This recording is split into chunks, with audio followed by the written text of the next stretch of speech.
ఈ వాక్యాన్ని వీక్షిస్తున్న సహోదరి సహోదరులందరికీ క్రీస్తు పేరట వందనములు. ఈరోజు వాక్యం ద్వారా దేవుడు మనతో చెబుతున్న మాట: అంతటా జనులందరూ దాన్ని చూచి సాగిలపడి యెహోవాయే దేవుడు, యెహోవాయే దేవుడు అని కేకలు వేసిరి. రాజులు 1 గ్రంథము 18:39. ఏమి చూసి జనులు యెహోవాయే దేవుడని ఒప్పుకున్నారు? ఎందుకు కేకలు వేసి మరి ఆయనే దేవుడని అంగీకరించారు? ఏలియా చేసిన ప్రార్థన ద్వారా ఆకాశం నుండి అగ్ని దిగి వచ్చి బలిని కాల్చివేసింది. ఒక్క చిన్న ప్రార్థన ద్వారా పెద్ద కార్యం జరిగింది.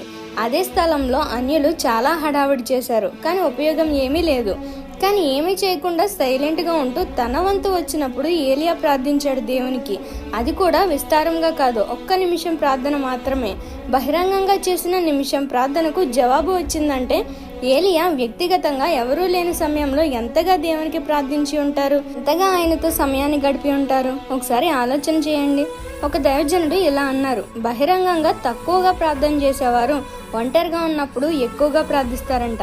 బహిరంగంగా ఎక్కువగా ప్రార్థించేవారు ఒంటరిగా ఉన్నప్పుడు తక్కువగా ప్రార్థిస్తారంట. మరి మనం ఏ కోవకి చెందిన వారము? నీ వ్యక్తిగతంగా నువ్వు ఎంతసేపు అయినా చేసుకో, కానీ బహిరంగంగా ఉన్నప్పుడు సమయానుకూలంగా సందర్భానుసారంగా ప్రార్థించడం ఉత్తమం.